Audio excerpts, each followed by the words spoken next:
बोले श्री प्राणनाथ प्यारे की जय। श्री सद्गुरु महाराज जी की जय। तीनों पुरी धाम की जय।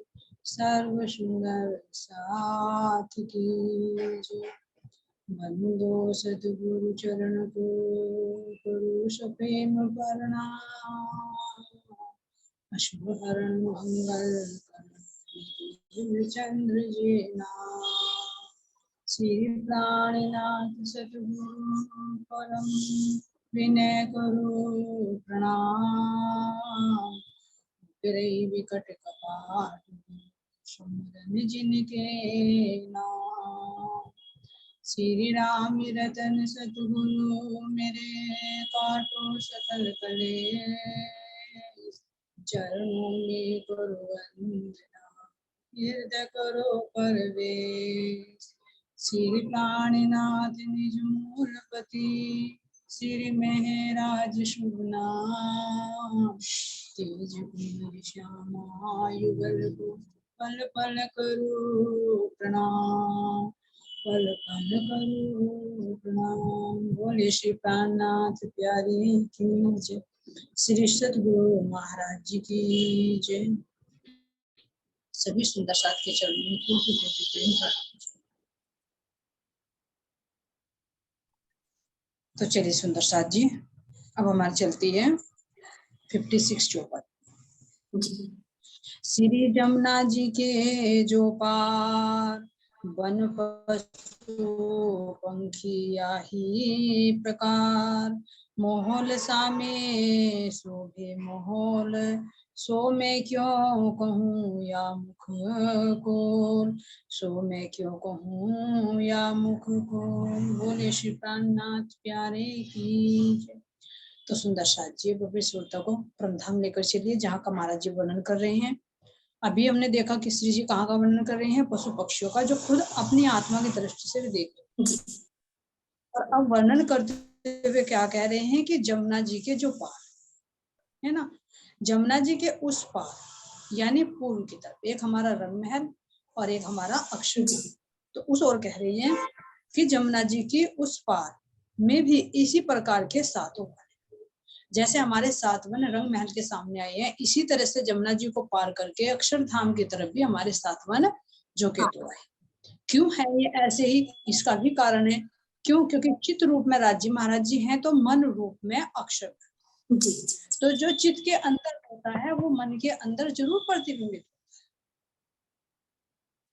और परम धाम के अंदर तो कह रही है कि स्वरूप एक और लीला। तो जब परम धाम में अक्षर ब्रह्म का भी ऐसा ही स्वरूप है, वो भी ऐसी आनंद की लीलाओं में मग्न रहता है, लेकिन फिर कह रहे हैं कि उसकी लीलाएं अलग, नहीं तो पांचों स्वरूप मिलकर एक। तो जो चित्त के अंदर है वो ही मन के अंदर आता है। इसीलिए जो रंग महल के सामने है, क्योंकि रंग महल का प्रकाश जो है वो 7 वनों के रूप में है, और फिर उसका भी प्रकाश जब पड़ता है अक्षर ब्रह्म के मन पर, अक्षर ब्रह्म पर जो राज्य महाराज जी का मन स्वरूप है, तो फिर वो भी इसी तरह से प्रतिबिंबित होता है। यानी जैसे चित्त के अंदर से निकलते हैं रस वे गुण वे प्रकाश, ऐसे ही जब उनका प्रतिबिंब मन पर पड़ता है तो मन के अंदर से भी वो प्रकाश इसी तरह से फैलकर 7 वनों की शोभा हो जाती है। तो इसमें अब क्या कह रहे हैं आगे, तथा ऐसे ही अनंत प्रकार के अति सुंदर पशु पक्षी। तो जैसे हमारे 7 वनों में पशु पक्षी हैं, लीलाएं करते हैं, जवेरों की पुतलियां हैं, सेविकाएं हैं, इसी तरह से अक्षरधाम की तरफ जो वन है उनमें भी इसी तरह से पशु पक्षी। क्यों? क्योंकि जो राज्य महाराज जी के अंदर के गुण है जब वे बाहर प्रकट होते हैं तो वे भी पशु पक्षी का रूप धारण करते हैं। जिस तरह से रस ने वनों का रूप धारण किया है, उनके अंदर जो गुण है उन्होंने रत्नों का रूप धारण किया है। धामधनी के अंदर जो खुशबू है वो सारी उनमें व्याप्त है, फलों में रसों के रूप में है। और उनके गुणों का जब विस्तार होता है, क्योंकि पशु पक्षी किस पर रहते हैं, पेड़ पौधों पर, तो पक्षियों से ही तो पेड़ों की शोभा जी। तो पेड़ों के प्रकाश से, पशु पक्षियों के प्रकाश से पेड़ बनते हैं। तो जैसे पशु पक्षी हैं वैसे ही यहाँ पर पेड़ हैं, तो पेड़ों से पशु पक्षी, पशु पक्षियों से पेड़। ये सब एक हो। तो जिस तरह से चित्त के अंदर है, इसी तरह से राज्य महाराज जी के मन स्वरूप अक्षर ब्रह्म की तरफ भी शोभायमान है। रंग महल के ठीक सामने श्री जमुना जी के उस पार ही अक्षरधाम। अभी देखो वाणी के अंदर कुछ कम ही चौपाइयों में अक्षरधाम का वर्णन। तो अब इसमें यहाँ कह रहे हैं कि जैसे हमारे सात मन है ऐसे अक्षरधाम की तरफ सात मन है, जैसे हमारे पशु पक्षी है ऐसे ही अक्षरधाम की तरफ बिन वनों में पशु पक्षी हैं, और इसी तरह से जैसा हमारा रंग महल है इसी तरह से अक्षर ब्रह्म का भी अपना रंग महल है। इसी तरह से जैसे हमारी 9 भौम 10वीं आकाशी है, भौम भर ऊंचा चबूतरा है, इसी तरह से अक्षर ब्रह्म का धाम भी भौम भर ऊंचे चबूतरे पर है, 9 भौम 10वीं आकाशी है। बस अंतर इतना है कि हमारा जो रंग महल है उसमें एक द्वार है, लेकिन जो अक्षर ब्रह्म का धाम है उसमें 4 द्वार। जी। वो क्यों है? क्योंकि राज्य महाराज जी एक चेतन रूप में सत चिद रूप में लीला करते हैं, लेकिन अक्षर ब्रह्म अपने 4 अंतःकरणों से बाहर क्रिया करते हैं। तो वे 4 अंतःकरणों का संकेत है जो 4 है ना। तो इसलिए कह रहे हैं कि रंग महल के ठीक सामने जमुना जी के उस पार वैसा ही अक्षरधाम भी है जो 9 भूमिका और 10वीं आकाशी वाला है। इसलिए कह रहे हैं मोहल सामे सो, यानी मोहल के सामने। तो जैसे दरवाजा हमारा रंग महल का, ऐसे ही अक्षरधाम का दरवाजा नूर से नूर टकराता है, वनों से वनों का नूर टकराता है, भौम से भौम का प्रकाश टकराता है। तो क्यों ऐसा क्यों हो रहा है? क्योंकि जो चित्त के अंदर है वो मन पर जो का तो रिफ्लेक्शन। 10वीं आकाशी से जो चह बच्चे हैं, जो बुर्ज हैं, गुम्मटियां हैं, ध्वजा पताका है, कांगरियां हैं, वे सबका नूर बिल्कुल रंग महल के सामने से टकराता है। अब हम अपने रंग महल की चांदनी पर खड़े होकर अक्षरधाम की चांदनी को देख सकते हैं, और अक्षरधाम की चांदनी पर खड़े होकर हम अपने रंग महल की शोभा को देख सकते हैं। इसलिए कह रही है वो कि वैसा ही अक्षरधाम है, 9 भूमिका और 10वीं आकाशी वाला है। इस मुख से निकले हुए नस्वर शब्दों में भला मैं उसकी शोभा का वर्णन कैसे कर सकती हूँ। वास्तव में इंद्रावती सखी कह रही हैं कि वो शब्दों से परे है, शब्दों से परे क्या, अक्षरों से परे, अक्षर भी नहीं पहुंचता। रस है, रस का एक एहसास है, अब उस एहसास को शब्दों में कैसे बयां। यहाँ पर भी अगर तुमने कोई स्वादिष्ट चीज खाई है और तुम्हारे से उसका कोई पूछे कि तुम बताओ उसका स्वाद कैसा है, उसका मिठास कैसी है, तो उस मिठास को तुम शब्दों में मीठा तो कह दोगे, लेकिन जो उसका रस है, जो उसका स्वाद है, जो उसका एहसास है, वो तुम नहीं। तो जब मिटने वाले में भी नहीं बता सकते तो वो तो अक्षरातीत की बात। तो उस चेतना के अंदर जितना भी रस है, जितना भी प्रकाश है, वो सब अक्षर ब्रह्म पर प्रतिबिंबित होता है, उसके अंदर भी ऐसे झलकता है। तो जैसे परमधाम में राज्य महाराज जी का वर्णन नहीं किया जा सकता, उसी तरह से अक्षर ब्रह्म का भी वर्णन नहीं किया जा सकता। उसके धाम मूल मंदिर का वर्णन नहीं किया जा सकता, वो भी उस रस का एक एहसास है। उसे शब्दों में कैसे बयां करें? केवल एक जो उस स्थिति में पहुंचेगा वो ही उसका एहसास कर सकता है। दरवाजे सामी दरवाजे, नूर सामी नूर विराजे, नूर किरणा उठे साम सामी, ज्योत रही सबो हो जाए। दरवाजे सामी दरवाजे, अब देखिए अपने धाम की सुंदर शोभा को देखिए, मध्य में 7 वनों की शोभा है, और दरवाजे के सामने ही तो हमारे रंग महल के द्वार के सामने ही तो हमारा अमृत वन पड़ता है, जो 2 वन और तीसरी चांद। फिर जमुना जी की पाल पर हमारे वे वृक्ष जो आते हैं, पाल पर वे 5 भौम ऊंचे चले। इसी तरह से अक्षरधाम की तरफ भी पाल पर 5 भूम के आएंगे, और जो उसकी चांदनी चौक में आएगा अमृत वन, वो 2 भूम तीसरी चांद।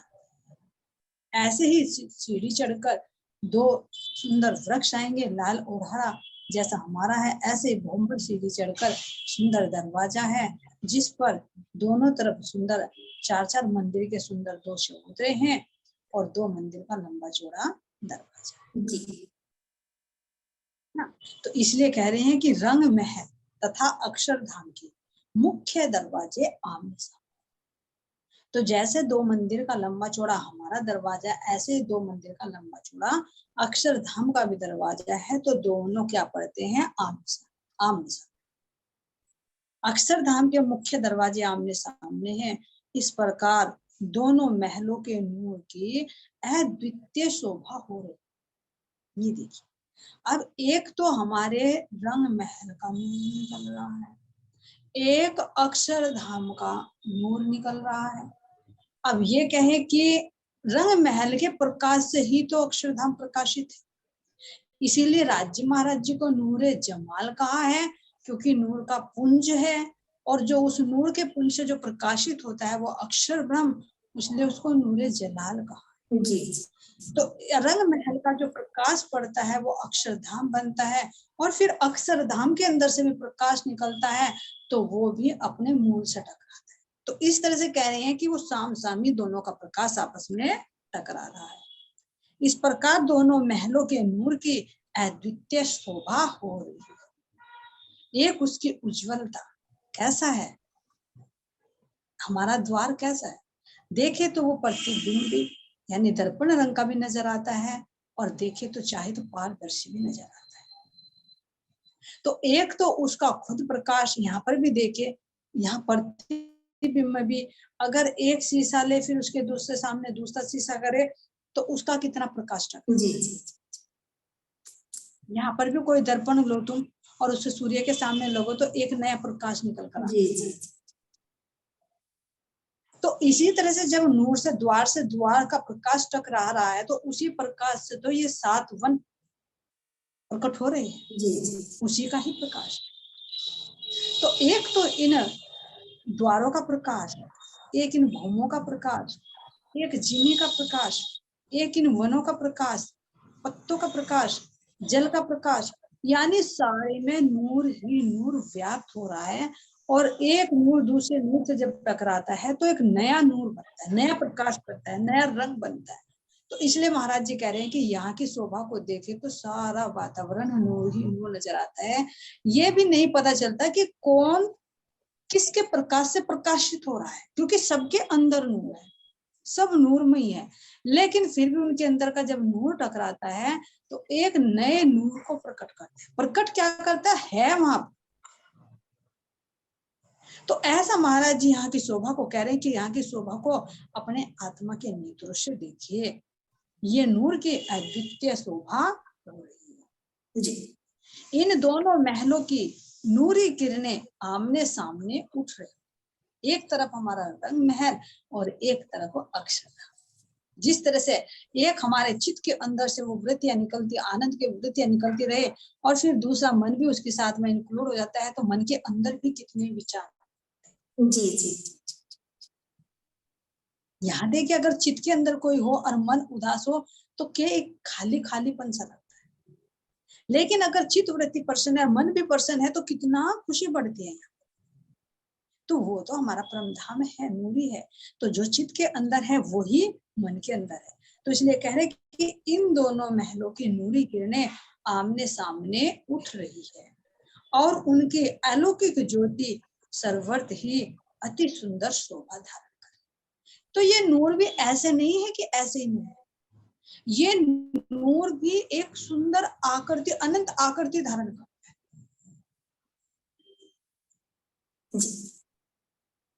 कैसे यहाँ पर भी देखो, जैसे एक कुछ झालरें होती है, उनमें कुछ पैटर्न होता है, तो यो नूर भी एक नई नई आकृति धारण करता है। कभी ये महल की तरफ से निकलेगा और अक्षरधाम की तरफ से टकराएगा। जब ये टकराएगा तो ये जमीन पर भी जाएगा और आकाश में जाएगा, तो एक पिलर की भांति हो जाएगा। तो चारों दिशाओं में टकराकर फिर वो नई एक किरणों की भांति प्रकट हो जाएगा, और जिसमें वो अनंत रूप धारण कर करके आनंद, क्योंकि ये नूर भी चेतन है, ये भी प्रकाशमान है, खुद स्वतः ही ये भी हम रूहों की इच्छा से चलता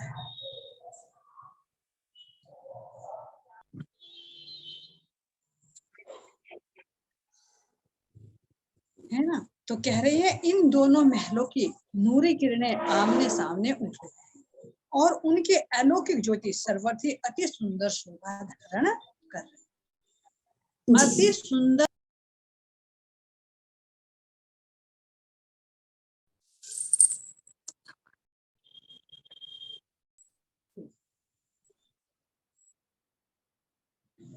लीला दो दोनों ठोर भात दो पर नाही, फिरते अक्सर के जो वन लीला एक ही देखियत। लीला दो दोनों।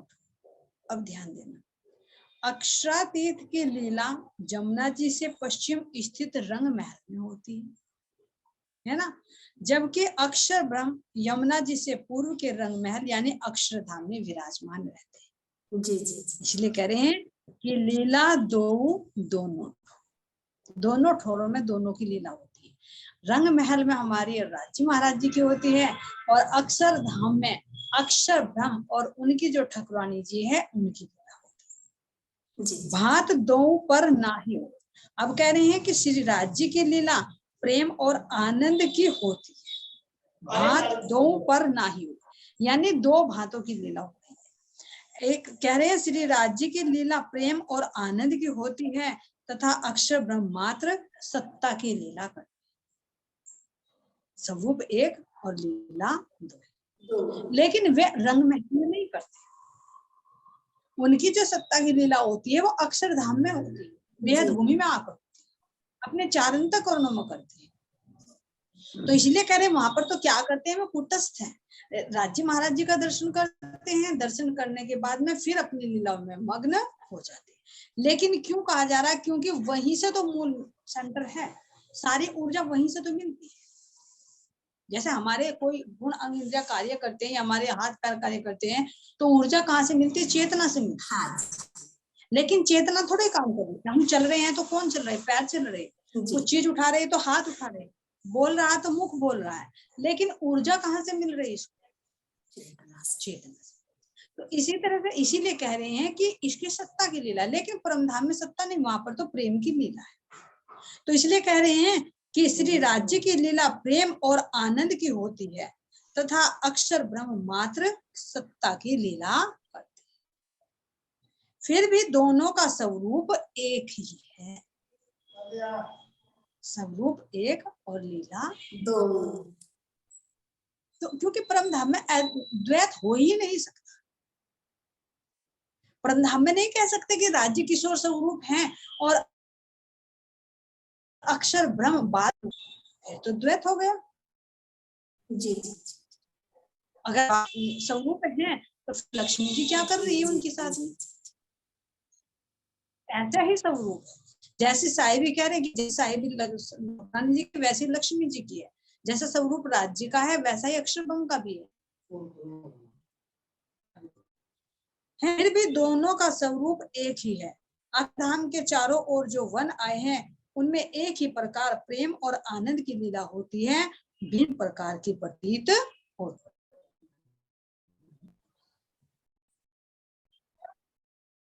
अब इसलिए कह रहे हैं कि लीला दो दोनों, दोनों छोरों पर अलग अलग लीलाएं, लेकिन कैसे हैं कि वो जब बेहद भूमि में आते हैं तो तब सत्ता की लीला करते हैं। तो यही सत्ता का तो हमें राज्य महाराज जी को दिखाना था, क्योंकि परम धाम में हम आनंद की मस्त में मस्त थे, हमें सत्ता का पता ही नहीं है। तो वो सत्ता भी तो राज्य महाराज जी की है।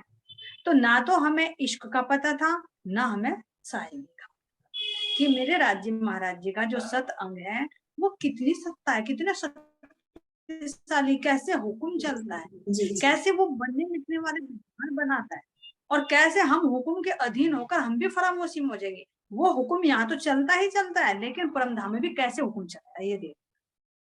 अब तक हुक्म नहीं चला था, लेकिन अब धामधनी ने हमें वो हुक्म डालकर दिखाया, तभी तो हुक्म और इल्म का ब्रह्मांड बना। तो कैसे हुक्म डाला कि जब तक मैं फरामोशी में रखूंगा तब तक तुम फरामोशी में। तो ये यही तो हुक्म हुआ कि अक्षर ब्रह्म को हुक्म हुआ कि खेल बनाने का, हमें हुक्म हुआ खेल देने। तो सब क्या है, हुक्म के तले ही तो हो गए। तो हुक्म का ऐसा असर हुआ कि जब तक दामधनी का हुक्म नहीं होगा हम कितना ही बल कर ले, कितना ही जोर लगा ले, अपने परात्म में जागृत नहीं हो। नहीं, परात्म में तो क्या, आत्मा भी यहाँ अपने आप को पहचान भी नहीं पाई जी ना। तो यहाँ पर भी हम सत्ता का अनुभव कर रहे हैं, और परम धाम में भी जो आज तक धामधनी ने हमारे ऊपर सत्ता चलाकर नहीं दिखाई, तो अब ये विशेष सत्ता चला रहा है। इसीलिए कह रहे हैं कि हक के दिल में उपजा, दिखाऊं अपना इश्क और दिखाऊं अपनी साहिबी, जो रूहे जानत नहीं तो हम प्रेम में मस्त। लेकिन धामधनी ने अब हमें अपना सत्ता का खेल भी दिखाया है, अपनी सत्ता भी दिखाई। तो इसलिए कह रहे हैं कि अक्षर ब्रह्म की सत्ता की अखंड लीला बेहद भूमि में होती है, अक्षर धाम में तो उनका अखंड स्वरूप मात्र विराजमान।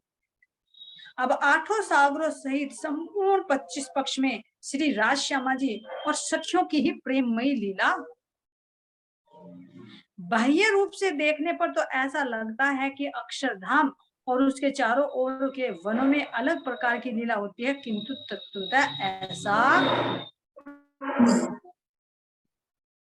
सब में वो ही आनंद की लीला होती है। पूरा परमधाम सच्चिद और आनंद से ओतप्रोत।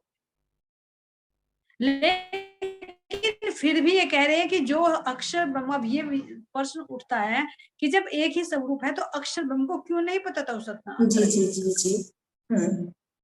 जो कह रहे हैं कि जब सच्चिद और आनंद है, और कह रहे कि अक्षरातीत के महल में प्रेम इश्क बद्दत, सो सुध अक्षर को नहीं किन विद के ली कर,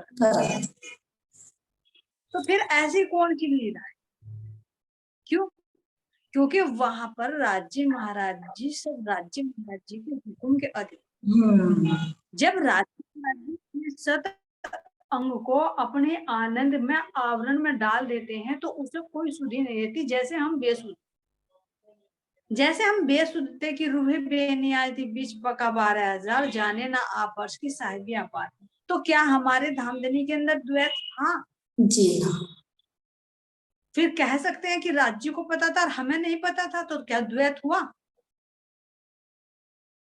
बाहरी दृष्टि से देखेंगे तो यही कहेंगे कि राज्य को पता था, हमें नहीं हुआ, नहीं हुआ। लेकिन क्यों नहीं पता था? पता था हमें, लेकिन हम इश्क में इतने गलतान थे, इतने गलतान थे कि उस पर हमारी दृष्टि जा ही नहीं रही। धामधनी हमें प्रेम में इतने डुबोए हुए थे, इतने डुबोए हुए थे कि ज्ञान पर हमारी दृष्टि नहीं होते हुए भी नहीं थी।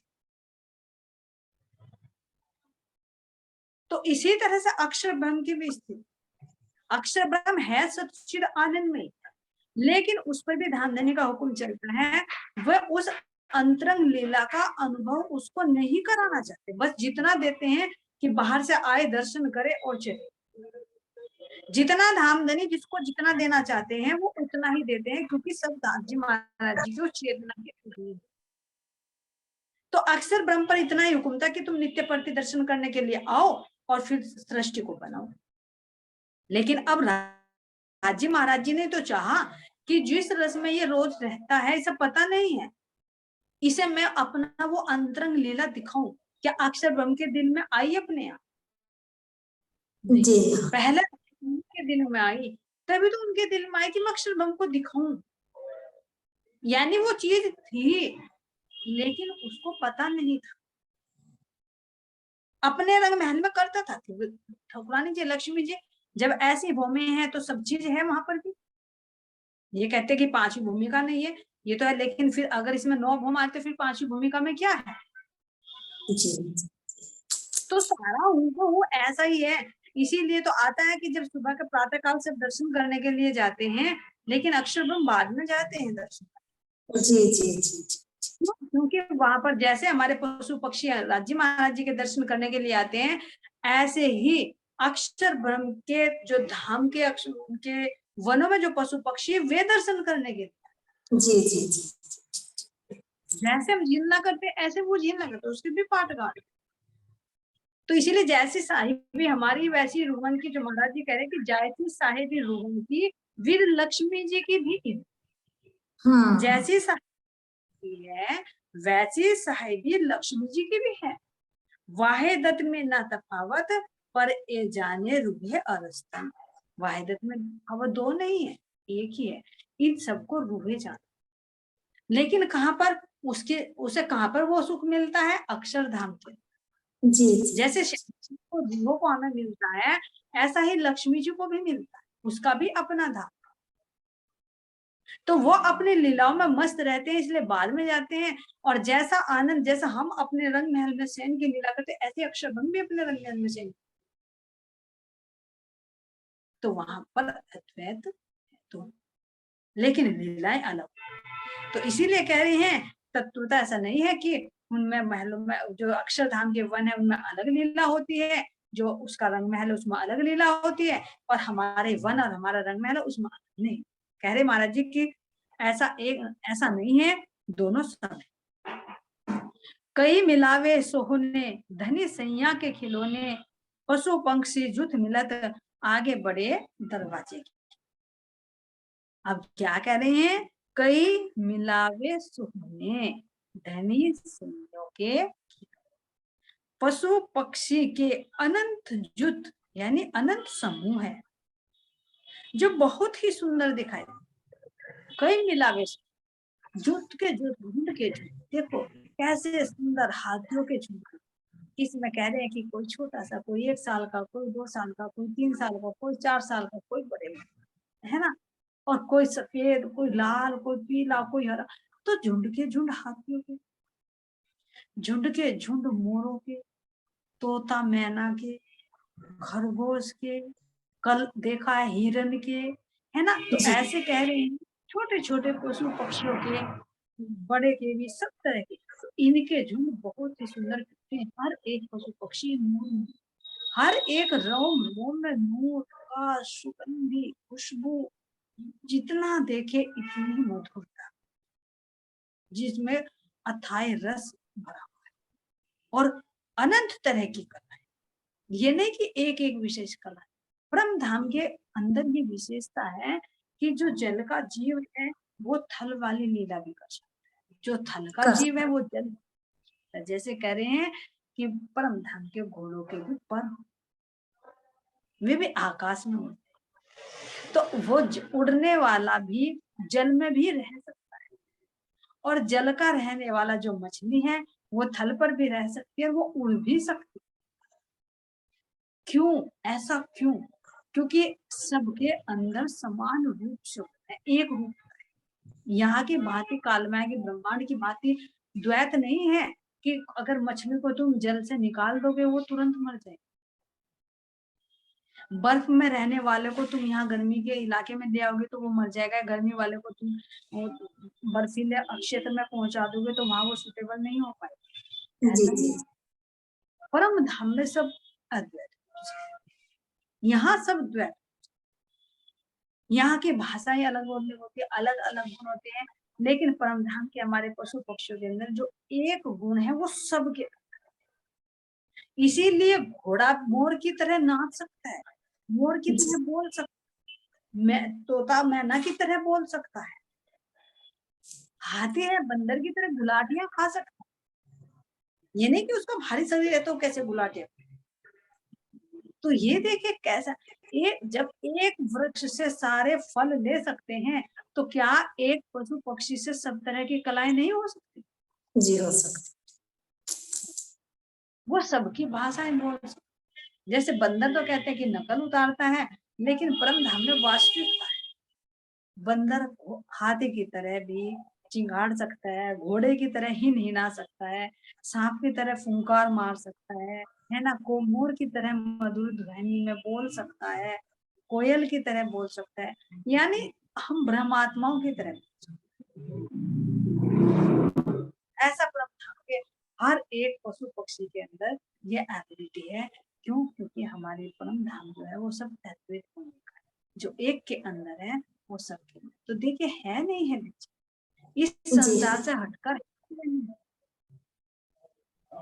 तो इसीलिए कह रहे हैं कि कई मिलावे सुने, ऐसे पशु पक्षियों के अनंत जुट जो बहुत ही सुंदर दिखाई देते हैं। ये श्री राज श्यामा जी और सखियों के खिलौने। अब ये देखिए ये खिलौने, जैसे यहाँ पर भी पशु पक्षियों को पालते हैं तो किसके लिए पालते हैं? अपने खुशी के लिए। जी जी जी लेकिन यहाँ तो कोई पूछे, मालिक नौकर बनकर रह जाता है। अगर कोई पेट्स पाल भी लिया, कोई कुत्ता पाल लिया, उसको उठा कर सुबह घुमा कर लाना, उसको नहलाना भी, उसको खिलाना भी, पिलाना भी, उसकी साफ सफाई भी, वो नौकर नहीं, वो तो भौं भौं करेगा, तुम बांध कर रखोगे, लेकिन असली नौकर तो तुम बने। जी जी जी लेकिन परम धाम में क्या कर रहे हैं? वहां तो कोई नौकर कोई सेवा है ही नहीं। तो ये क्या करते हैं? हम अपने आनंद के लिए, हमारे आनंद के लिए, यहाँ खुशी के लिए पालते हैं कि हमें सुख मिले, लेकिन उसके बदले में 10 गुना और दुख ही मिलता दुख भी मिलता है ना, कोई भी कार्य करे। तो इसलिए कह रहे हैं, कोई यहाँ स्वार्थ के लिए पालते हैं, कोई मनोरंजन के लिए पालते हैं। जैसे गाय भैंस पालेंगे तो भाई अपने स्वार्थ के लिए, दूध के लिए पालेंगे, कुत्ता पालेंगे तो रखवाली के लिए पालेंगे, अपना घोड़ा गधा पालेंगे तो भार ढोने के लिए, यानी सबका अपना अपना। लेकिन परम धाम में तो स्वतः ही वे सब क्या है? हमारे आनंद के लिए। उन्हें हमसे आनंद मिलता है, हमें उनसे आनंद मिलता है, क्योंकि मूल रूप में सब एक है। तो इसलिए कह रहे हैं कि पशु पक्षियों के ये सभी समूह मिलकर रंग महल के मुख्य द्वार के सामने चांदनी चौक में तरह तरह के खेल किया। तो चांदनी चौक में कैसे नूरमयी रेती चमकती है, कैसे हमारे सुंदर लाल और हरे वृक्ष हैं, कैसे उन पर सुंदर 3-3 सीढ़ियों ऊपर चढ़कर चबूतरा है, उन सीढ़ियों के दोनों तरफ कठहरा लगा हुआ है, चबूतरे पर भी कठहरा है, उस पर सुंदर हमारे लिए कुर्सियां कालीन बिछी हुई हैं, और उस तने के जो नूरमयी तना है, एक मंदिर का चौड़ा, तो उसके अंदर से सुंदर दरवाजा, उस दरवाजे से सीढ़ियां चढ़कर हम उन वृक्षों के ऊपर चढ़े, जो 2 भौम और तीसरी छत, जिस पर सुंदर सुंदर मेहराबे, जो 34 मेहराबे आई, जिनकी छाया केवल चबूतरे तक, और नीचे उज्जवल रेती चमकती, कितनी नूरी, कोई गोल, कोई चौकोर, कोई 2 खूनी, कोई 3 खूनी, कोई 4 खूनी, कोई बेलनाकार, ऐसे रंग बिरंगी रेती। इस रेती में पशु पक्षी आकर कितने तमाशे करते। बंदर तो कैसे कैसे गुलाटियां खाता है, कैसे एक वृक्ष से दूसरे वृक्ष में रस्सी बांधकर उस पर चल चल कर, नाच नाच कर, ठुमक ठुमक कर, है ना, उस रस्सी पर कैसे डंडी ले लेकर, लटक कर, मटक कर, हमें अनंत तरह की लीलाएं कर करके आनंदित कर। कैसे मोर, कैसे लंगूर, कैसे रीछ, भालू, ये सब कोई ढोलक, कोई तबला लेकर आते हैं, कोई मधुर मधुर संगीत में गाता है, तो कोई नृत्य करता है, कोई वाद्य यंत्र बजाता है, कोई तालियां बजाता है, कोई गुलाटियां खाता है, तो कोई आकाश में उड़ता है ना। और कैसे बंदर सबको ला लाकर लाइन वार करके सबको सजदा कराकर फिर होते ना कि हबड़ दबड़ भागे निकल के हम कहीं आगे दर्शन करो, एक दूसरे को 2 धक्का। यहाँ की बात ही नहीं है। यहाँ तो कोई किसी को सुंदर साथ को भी कहेंगे तेरे हृदय में परमात्मा है, लेकिन अगर मंदिर में देखेंगे तो उसी को कोनी मार कर निकल जाएंगे, मैं दर्शन करूंगा तो फिर ये नहीं देखेंगे उसके हृदय में भी तो परमात्मा। जी नहाने जी में जी हर कहीं में देखो, कहाँ है फिर वो सुंदर साथ? जब कह रहे हर सुंदर साथ के हृदय में परमात्मा, तो कहाँ है वो क्यों परमात्मा जिसको तुम धक्का दो? हर चीज में देखो, यहाँ की बात ही नहीं, यहाँ सब क्या है? द्वैत है, मेरा मेरा। थोड़ी देर में तो वही कहेंगे कि अगर आत्मा की दृष्टि में है तो तू मेरा सतगुरु है और तू मेरा सुंदर साथ, और जहां मन और जीव को छोड़ दिया तो कहेगा कि तू कौन, हट, मैं करूंगा दर्शन, सबसे पहले तो आरती मैं लूंगा, तू तो गरीब है, तू हटा, मैंने 5,000 रुपए दे रखे, मैंने 10,000 दे रखे, तू गरीब, तेरा कैसा अधिकार हुआ? मेरे हैं धनी तो, क्योंकि मैं धनपति हूँ, करोड़पति। जी तो ऐसा नहीं, वहां पर देखा कि किस तरह से बंदर क्या ना सबको संयमित करके दर्शन करा, और फिर सबको कतारवार सबको विदा कर। इस तरह से क्या है? सिस्टम है, ऑटोमेटिक, सब मर्यादा में। तो ऐसे हमारे सुंदर व्यवस्था, ये होगी हमारी चौपाई 59। जी कई मिलावे सोने धनी सहियों के खिलौने, पशु पंख से जुत मिलत आगे